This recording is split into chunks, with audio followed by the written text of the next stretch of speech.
Well, good afternoon, everybody. It's great for Senator Cruz and I to be back in the great state of Texas, and particularly in the beautiful, vibrant, and exciting Rio Grande Valley. We, of course, come here often and value the friendships and the work that we get a chance to do together on a bipartisan basis. Of course, what brings us here now is this immediate humanitarian crisis.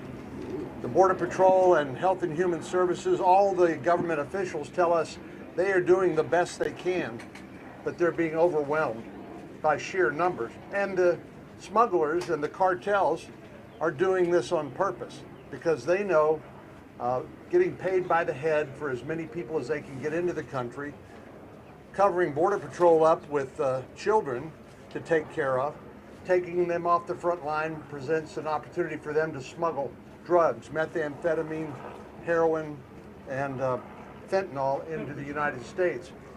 So we thought it was really important to be able to bring our colleagues from the Senate who are not from border states, who don't get to come here as often as Senator Cruz and I do, to show them this great region. And it's been a wonderful day. We got here last night, had a chance to go out on some nighttime operations with the Border Patrol.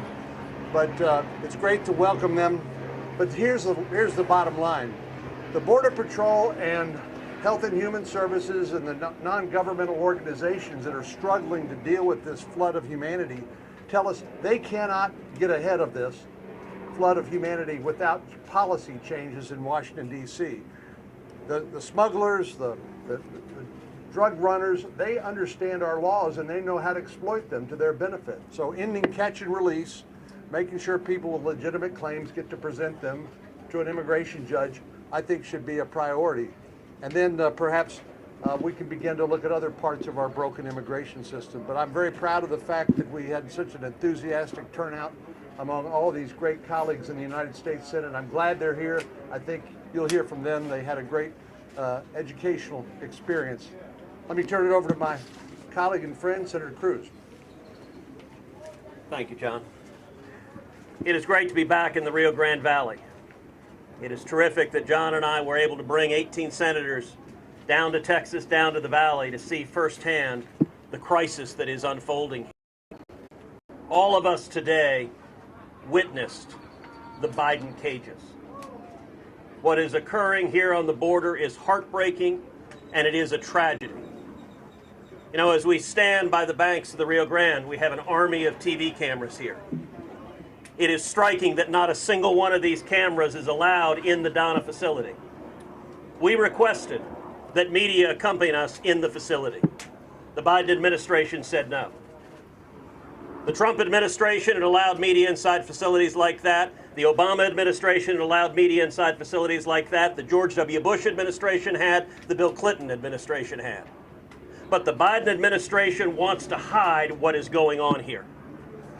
Not only that, but a number of us took pictures and took videos because the American people have a right to know what is happening here.